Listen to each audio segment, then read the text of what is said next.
Between vectors निकालना सिखाया है ना। पर वेक्टर्स में मैं बता देता हूँ कि वेक्टर्स में कुछ चीज़ें प्रॉपर्टीज होती है जो वेक्टर्स की इंपॉर्टेंट होती है। एक तो एंगल बिटवीन वेक्टर्स निकालना, सेकंड है पैरेलल शिफ्ट, थर्ड इतना इंपॉर्टेंट नहीं है पर पता होना चाहिए कि अगर एक वेक्टर को मैं 360 डिग्री से घुमा लूँ, मतलब 360 डिग्री से रोटेट करूँ, तो फाइनली कहाँ पर आ जाऊंगा, सेम वेक्टर पे। तो सब इंपॉर्टेंट पॉइंट्स क्या है वेक्टर के।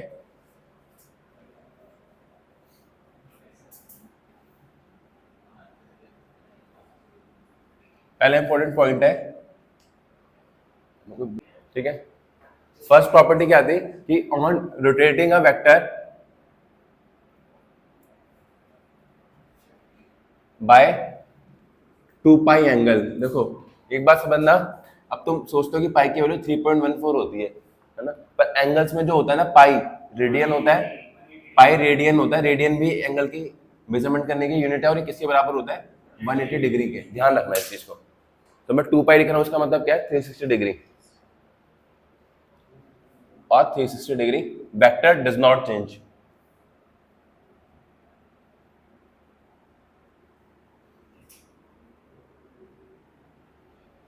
मतलब जैसे अगर मेरे पास एक वेक्टर है, इसको मैं 360 घुमा दूंगा तो फिर से मैं सेम वेक्टर पे पहुंच जाऊंगा। वेक्टर का ना मैग्नीट्यूड चेंज होगा। फॉर एग्जांपल ये वेक्टर 60 डिग्री पे एक्स एक्सिस के साथ, इसकी वैल्यू 5 न्यूटन है ना, इसका वैल्यू चेंज होगा ना, ये एंगल चेंज होगा अगर मैं 360 डिग्री घुमा के वापस सेम पॉइंट पे ले आता हूँ।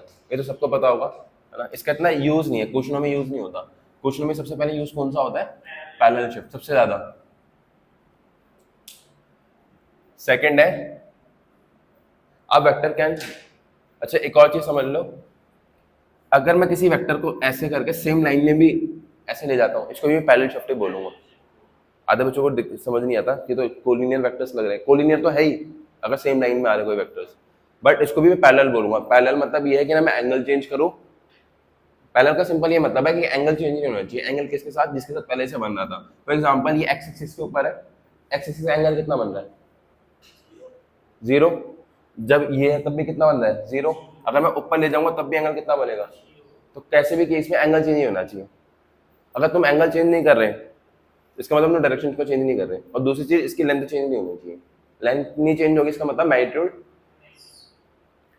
मैग्नीट्यूड बता देता हूँ। एक बच्चे से घबरा गया, तब से मैग्नीट्यूड 50 में बताता हूँ मैं। मैग्नीट्यूड होता है न्यूमेरिकल वैल्यू। जैसे 5 न्यूटन है तो यहाँ पर 5 न्यूटन जो होता है वो क्या है, न्यूमेरिकल वैल्यू, वो मैग्नीट्यूड होता है।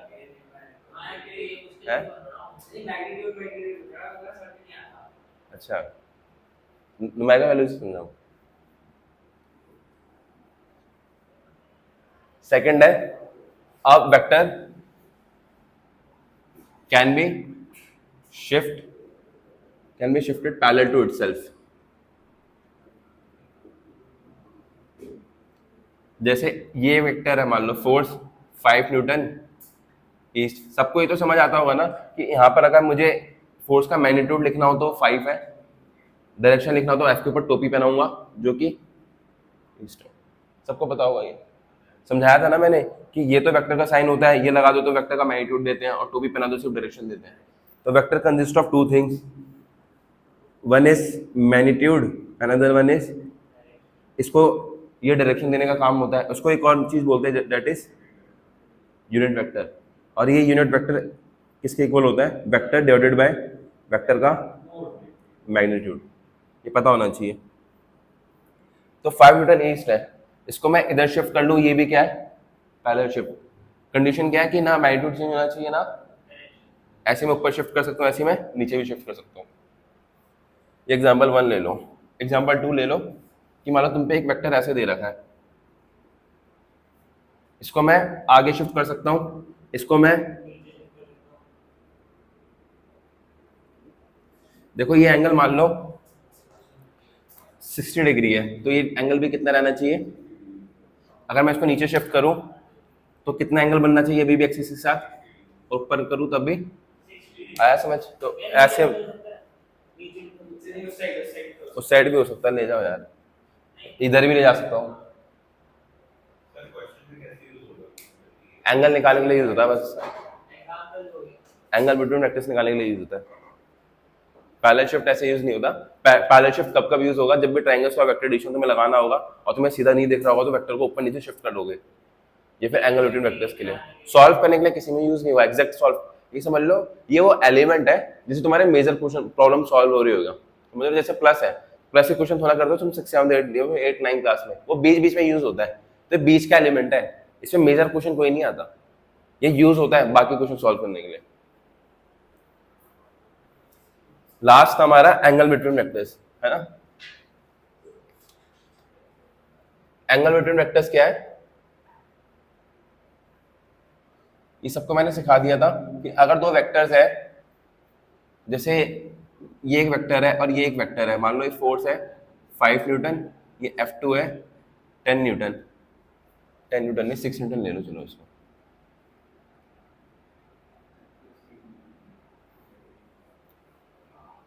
ठीक है, तो इनके बीच में एंगल मान लो कितना दे रखा है 60 डिग्री, तो एंगल बिटवीन वेक्टर्स क्या है इसमें 60 डिग्री। पर इसमें एक और पॉसिबिलिटी है एंगल की, कौन सी पॉसिबिलिटी है, ये वाला भी एंगल ले सकते हैं, बट हम कौन सा लेते हैं छोटा वाला, ये रूल है। और ये लेंगे तो कितना आ रहा है 300 डिग्री, दोनों वेक्टर्स का एंगल हो सकता है, पर हम रूल क्या है कि हम छोटा वाला लेंगे। इसी रीजन की वजह से ना किसी दो वेक्टर्स के बीच में एंगल कभी भी, हाँ कभी भी किसी दो एंगल वेक्टर्स के बीच में एंगल 180 से ऊपर नहीं जा सकता और 0 से नीचे नहीं जाता। क्यों, मान लो तुम पे ऐसे दो वेक्टर्स हैं, अभी इन दोनों में छोटा एंगल कौन सा है, ये वाला, और ये कौन सा है बड़ा एंगल। बट मान लो तुमने इसको ऐसे कर दिया घुमा के, अब तुम्हें लगेगा कि इस बार एंगल मैं ये लूंगा, नहीं अब नीचे वाला हो जाएगा, तो किसी भी केस में ये 180 से ऊपर जा ही नहीं सकता। लास्ट क्या है कि लॉग लॉग तो इजी है, सर्कुलर मोशन क्यों यार, अभी तुम पहले डीपीटी नाच जाते हो। ये अरे कोई नहीं, ये लाइन है मान लो, ये वेक्टर है, इस वेक्टर को मैं 360 डिग्री घुमा दूं और वापस उसी पॉइंट पे लाऊं, तो वेक्टर में कोई चेंज आएगा।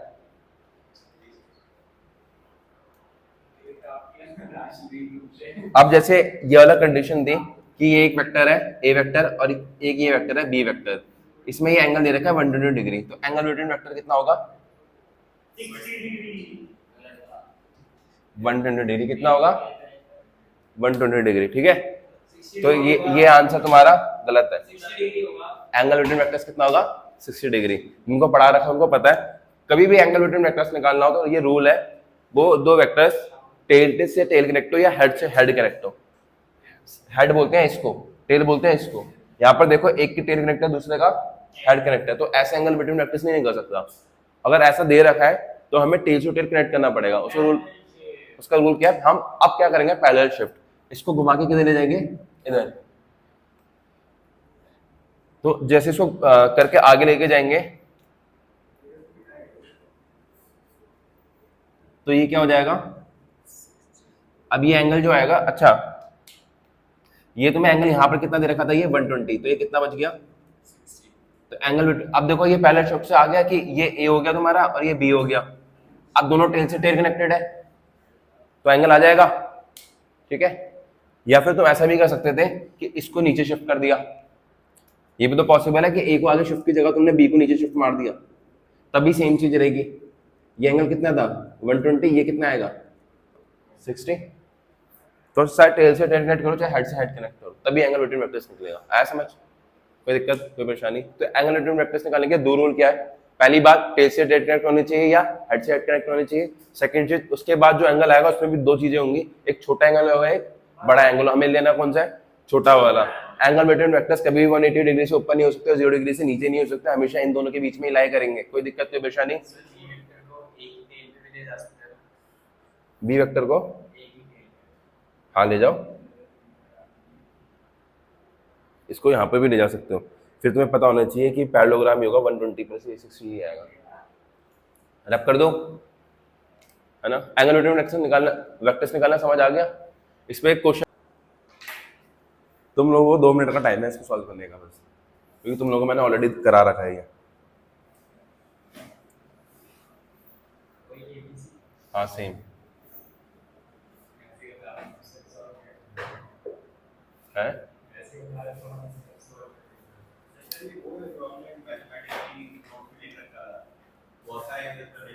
हाँ हाँ क्वेश्चन है वो है।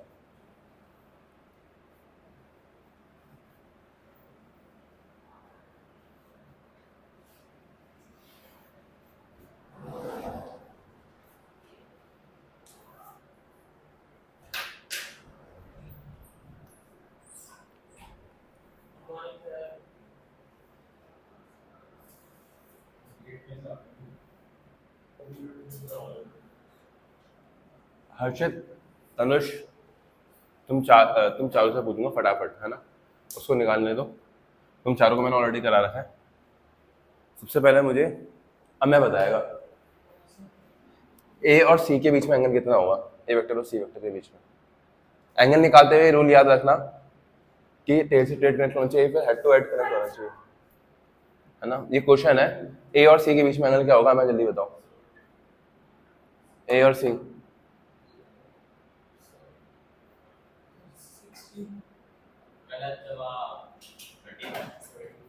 कौन कौन कह रहा है 75 होगा? कितना होगा? ए और सी में तो देखने की भी जरूरत नहीं, ऑलरेडी टेल से टेल कनेक्ट है।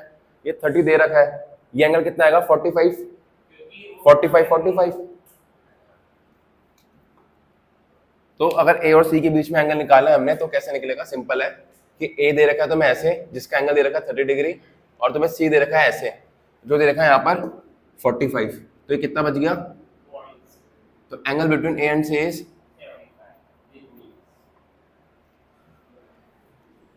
अब मुझे तनुष बताएगा angle between A vector and B vector.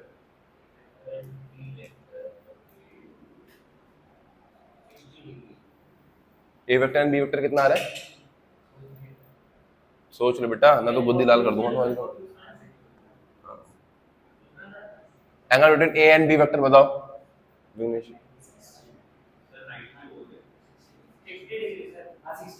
60 होगा।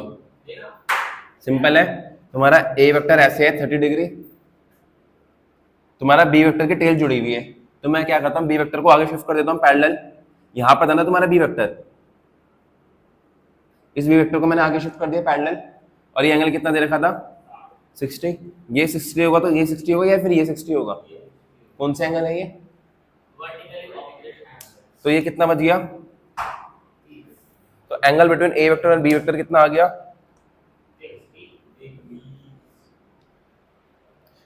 अब मुझे अमय बताएगा बी एंड सी के बीच में,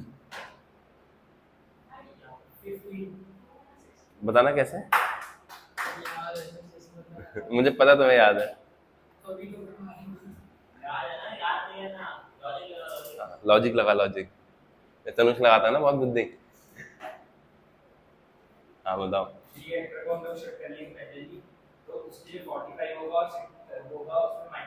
हाँ असल में क्या है कि अगर मैं ए और बी और सी के बीच में निकालूं, देखो आप जैसे सी है, सी तो यहाँ पर है, सी तो 45 डिग्री पे है ना। एक सेकंड को यार, हाँ सी तुम्हारा किस पे है? 45 डिग्री पे, और तुम्हारा बी किस पे दे रखा है? 60 डिग्री पे। 60 किसके साथ? इसके साथ, तो ये आएगा तो यहाँ पर बनाएगा। ये एंगल तुम्हें कितना दे रखा है? 60। इस वेक्टर को मैं किधर शिफ्ट कर दिया? आगे की साइड। तो ये दोबारा से कितना आ गया? 60। तो इसमें एंगल कितना बचा? 60 माइनस 45 कितना आ गया? 15 डिग्री। ठीक है,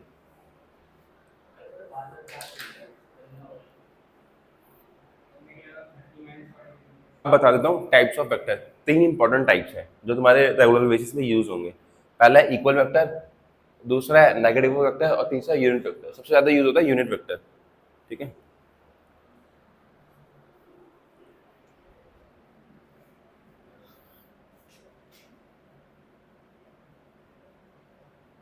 वैसे है से ज्यादा, नोट्स में मैंने 6-7 दे रखे हैं, बट इंपॉर्टेंट कौन कौन से? पहला है हाँ इक्वल वेक्टर्स। 2 वेक्टर्स को मैं इक्वल कब बोलूंगा? वेक्टर्स के पास क्या क्या होता है? मैग्नीट्यूड एंड, 2 वेक्टर्स को इक्वल तभी बोलूंगा जब उनका मैग्नीट्यूड भी इक्वल हो और डायरेक्शन भी सेम हो। फॉर एग्जांपल, मान लो मेरे पास 2 वेक्टर्स हैं, एक है 5 न्यूटन ईस्ट, दूसरा है 7 न्यूटन ईस्ट। ये तो सेम देखते देखते पता चल जाता है। इसमें डायरेक्शन क्या है, सेम है। इसमें क्या डायरेक्शन, सेम है, पर मैग्नीट्यूड क्या है, तो ये इक्वल होंगे क्या, तो ये इक्वल नहीं है।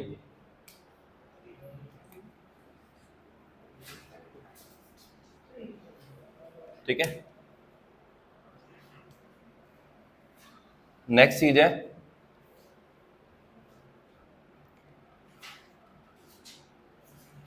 तुमने लिखा 5 न्यूटन ईस्ट और एक लिखा, ये F1 ले लो, ये F2 ले लो।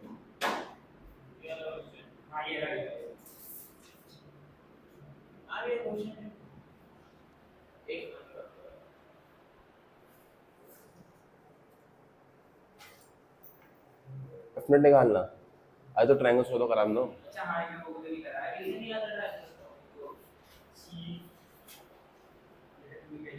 F 5 न्यूटन है, ठीक है। अब मुझे एक बात बताओ, इन दोनों इसमें F1 का मैग्नीट्यूड कितना है, F2 का कितना है, F1 की डायरेक्शन कितनी है, F2 की डायरेक्शन क्या है, तो मैग्नीट्यूड वाइज दोनों इक्वल है, तो इन दोनों की डायरेक्शन, तो ये क्या है, अनइक्वल वेक्टर्स। ठीक है, और लास्ट केस में मैं तीनों को दोनों चीजें सेम रख दूंगा तो कौन से हो जाएंगे, मतलब F1 मान लो 5 न्यूटन ईस्ट है, F2 भी 5 न्यूटन ईस्ट है, तो दोनों कैसे वेक्टर्स है, इक्वल वेक्टर्स से क्या जरूरी है, डायरेक्शन भी सेम होना चाहिए और मैग्नीट्यूड भी सेम होना चाहिए। सेकंड है negative of vector. Negative of vector का क्या मतलब होता है, देखो तुम लोगों को मैं अभी सिखा देता हूँ, है ना। तुम ये समझो, वेक्टर है ना, वेक्टर है, ये चीज समझ लेना, ध्यान देना इस पे। वेक्टर में वेक्टर ऐड करूंगा तो वेक्टर ही मिलता है, वेक्टर से वेक्टर सब्ट्रैक्ट करूंगा, इसको बोलते हैं एडिशन ऑफ वेक्टर्स। वेक्टर से वेक्टर सब्ट्रैक्ट करूंगा तभी मुझे वेक्टर ही मिलेगा, है।